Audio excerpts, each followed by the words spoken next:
क्या मुझे burger shop खोलनी चाहिए, शवरमा स्टोर खोलना चाहिए, पिज़्ज़ा स्टोर खोलना चाहिए या अपना देसी रेस्टोरेंट खोलना चाहिए?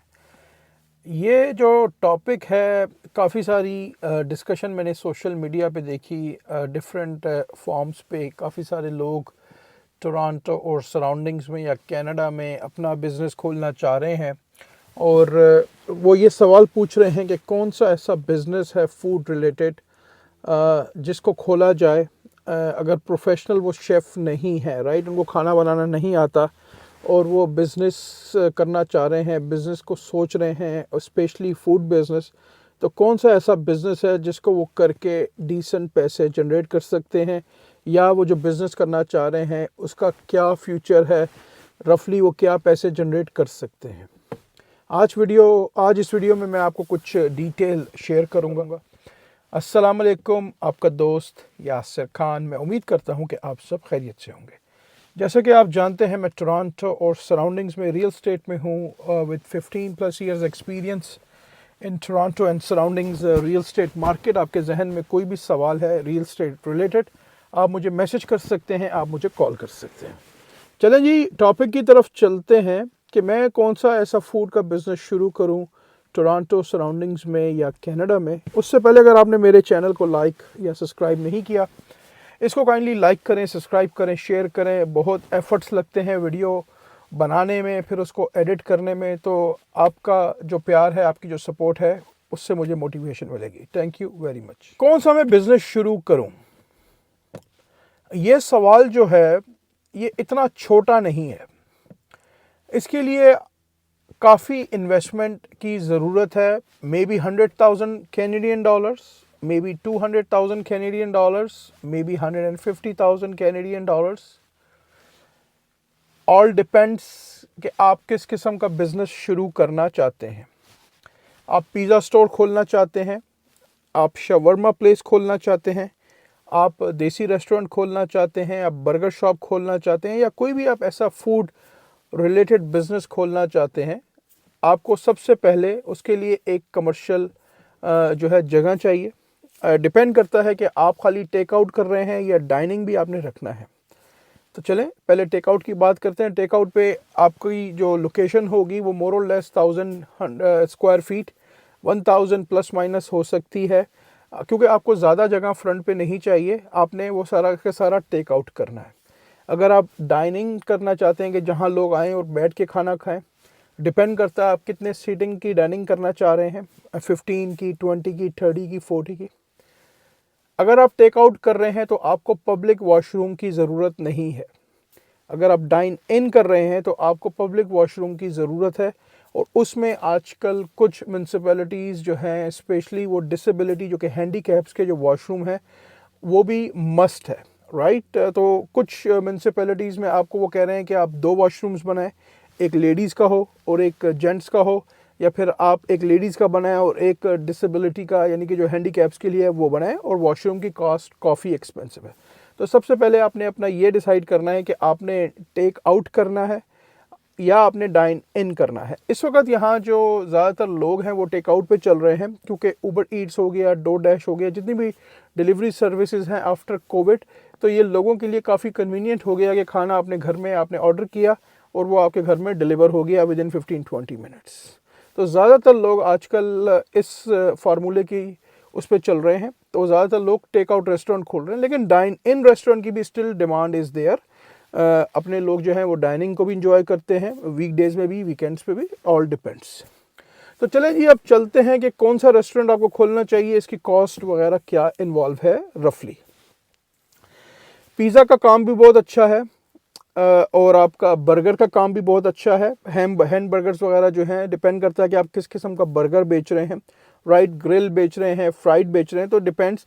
ग्रिल बर्गर की ज़्यादा डिमांड है क्योंकि वो हेल्दी है, राइट। उसमें बहुत सारे बर्गर्स आप बना सकते हैं, साथ में बहुत आप उसमें वैरायटीज़ ऐड कर सकते हैं, राइट। फ्रेंचाइज भी इसमें बहुत सारी हैं, अपने देसियों की भी बहुत फ्रेंचाइज हैं जिनके 10 स्टोर, 5 स्टोर, 15 स्टोर हैं।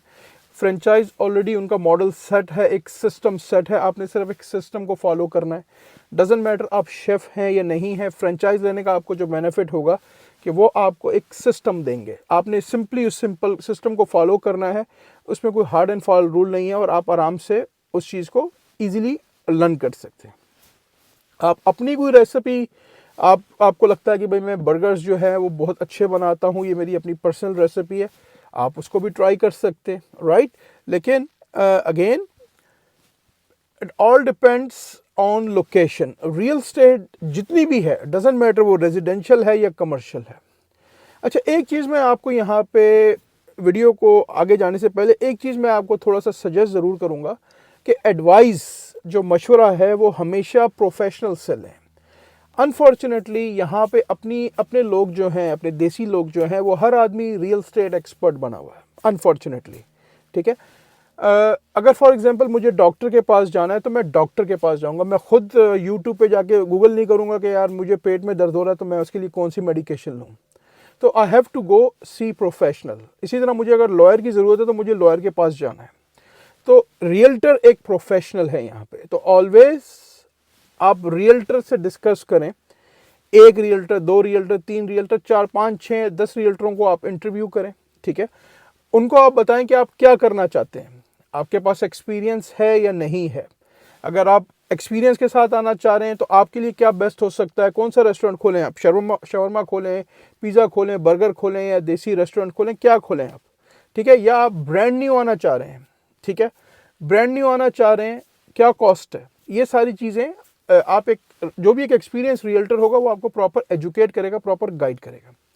चलें जी, चलते हैं कुछ आपको बेसिक कॉस्ट की तरफ अपडेट देता हूं, क्योंकि मैं अल्हम्दुलिल्लाह 15+ ईयर से रियल एस्टेट में हूं, तो I know lot of things और काफ़ी एक्सपीरियंस है लोगों के लिए। बाइंग सेलिंग भी हम कमर्शियल प्रॉपर्टीज़ वगैरह करते रहते हैं और लोगों को सजेस्ट भी करते रहते हैं कि क्या पॉसिबिलिटीज़ है और कॉस्ट वगैरह का भी आइडिया है कि व्हाट्स गोइंग ऑन। आप पिज़्ज़ा रेस्टोरेंट खोलें, आप शवरमा रेस्टोरेंट खोलें, आप बर्गर रेस्टोरेंट खोलें या आप देसी रेस्टोरेंट खोलें, आपकी चॉइस है। आप डाइन इन करें या टेक आउट करें, इस टोटली योर चॉइस। जो मेन जो कॉस्ट है रेस्टोरेंट खोलने की, फॉर एग्जांपल अगर आप ब्रांड न्यू रेस्टोरेंट आज की तारीख में खोल रहे हैं, ब्रांड न्यू रेस्टोरेंट यानी कि आपने एक रिटेल शॉप ली जिसमें कुछ भी नहीं है, उसको अगर आप टोटल रेस्टोरेंट में कन्वर्ट कर रहे हैं, टेक आउट रेस्टोरेंट की बात कर रहा हूं, तो आपकी रफली जो कॉस्ट है वो बिटवीन 150 to 200,000 डॉलर कैनेडियन तक जा सकती है। क्यों? क्योंकि इसमें जो एग्जॉस्ट सिस्टम लगा होता है ऊपर, जो कि मस्ट है, मैंडेटोरी है फायर के लिए, वो उसकी जो कॉस्ट आ रही है वो 60-70,000 डॉलर है आज की तारीख में। डिपेंड कि आप 12 फीट पे जा रहे हैं, 14 पे जा रहे हैं, 16 पे जा रहे हैं, कितना बड़ा आपको फैन हुड चाहिए। उसके बाद आपको वॉक इन कूलर्स चाहिए, राइट। उसके अलावा आपको और बहुत सारी चीज़ें चाहिए। फ्रंट आपको चाहिए, अगर फॉर एग्जांपल आप एक शवरमा स्टेशन बनाना चाह रहे हैं तो कितने शवरमा के आपने यूनिट्स लगाने हैं। तो एवरीथिंग इज़ एक्सपेंसिव, राइट। तो आपको अगर कोई बोलता है कि आप अपना रेस्टोरेंट यहाँ आएँ और 50,000, 70,000, 80,000 डॉलर में खोल लें, मे बी अगर आपको कोई पुराना रेस्टोरेंट मिल जाए, राइट, जो कि अपनी लीज को ट्रांसफ़र कर रहा हो या अपने बिजनेस को बेच रहा हो, लेकिन उसमें भी हो सकता है आपको कुछ ना कुछ मॉडिफिकेशन करनी हो, राइट। पुराना रेस्टोरेंट मिला, उसमें भी आपने पूरी अगर आप मॉडिफिकेशन वगैरह करते हैं तो we talking about at least 70-80,000 dollars, क्योंकि यहाँ पे जो फायर कोड्स वगैरह हैं, जो आपको परमिशंस मिलती हैं, वो इतनी आसानी से नहीं मिलती। फायर डिपार्टमेंट जो है वो दे चेक एवरीथिंग कि अगर खुदा ना खास्ता कहीं आग वगैरह ना लग जाए। तो कॉस्ट जो है इस वक्त रेस्टोरेंट को बनाने की, अगर आप टेक आउट रेस्टोरेंट बनाना चाह रहे हैं तो उसकी रफली कॉस्ट जो है वो 150 to 200,000 है। अगर आप डाइन इन रेस्टोरेंट बनाना चाह रहे हैं, फॉर एग्जांपल उसकी सीटिंग कैपेसिटी 30 या 40 या 50 या 60 करना चाह रहे हैं विद वॉशरूम एंड एवरीथिंग, आप अपने जहन में रफ नंबर लेके चलें, मोर और लेस 3 से 3.5-4 lakh dollar. It all depends कि आप उसमें किस किस्म का रेस्टोरेंट बनाना चाह रहे हैं। आप उसमें कढ़ाई वगैरह बेचना चाह रहे हैं, क्या करना चाह रहे हैं, पाकिस्तानी रेस्टोरेंट बनाना चाह रहे हैं, मिडल ईस्टर्न बनाना चाह रहे हैं, अगेन आपके जहन में क्या आइडिया चल रहा है। तो अगेन तो सबसे पहले आप अपनी रिसर्च को ज़रूर करें, कोशिश करें कि कुछ एरियाज़ में जाके रिसर्च करें कि वहाँ पे अगर पिज़्ज़ा स्टोर है या शवरमा स्टोर है तो उनसे जाके कोशिश करें, ओनर से बात करें। हर आदमी आपको गाइड नहीं करेगा, लेकिन हो सकता है कोई ना कोई आपको गाइड कर दे। तो अपनी रिसर्च को ज़रूर करें। It's not easy. ऐसा लगता है दूर से आपने देखा किसी रेस्टोरेंट की कि बहुत बिजी है, ये है वो है, इट्स नॉट ईजी। ओवरहेड्स बहुत ज़्यादा हैं। रेंट हो गया, रेंट फॉर एग्जांपल अगर आप एक टेक आउट रेस्टोरेंट है, और 1000 स्क्वायर फीट है, तो आज की तारीख में रफली उसका रेंट जो है वो गिव एंड टेक $6000 है, प्लस उसकी यूटिलिटीज़, ये 7000 हो गए, प्लस उसके एम्प्लॉयमेंट। अगर आपने फॉर एग्जांपल वहाँ 2 बंदे या 3 बंदे रखें और अगर आप एक आदमी को मिनिमम 3-3.5 दे रहे हैं, तो we talking about $10-12,000 salary, right. तो अगर आप इन सब चीज़ों को कैलकुलेट करते हैं तो सो फार आप $17,000-18,000 में खड़े हुए हैं, राइट। तो आपको रफली जो सेल इसमें चाहिए वो कम से कम $50,000-60,000 की सेल चाहिए। फूड कॉस्ट को आपने निकालना है, फूड कॉस्ट आपकी तकरीबन 35% गिव एंड टेक होनी चाहिए, राइट। आप विलिंग हैं 10-12 आवर्स काम करने के लिए, इतना आसान नहीं है, इट्स अ वेरी टफ काम, बहुत मुश्किल है। आसान लगता है दूर से, जब आप खरीदने जाते हैं तो आसान लगता है, आपको लगता है बहुत अच्छा बिजनेस है, he is making very good money, possible हो सकता है, लेकिन उस मेहनत के पीछे हो सकता है उसने 8-10 साल लगाए हो, 12 साल लगाए हो। तो अपनी रिसर्च को ज़रूर करें और ऑलवेज एडवाइस जो लें वो प्रोफेशनल से लें, प्लीज़।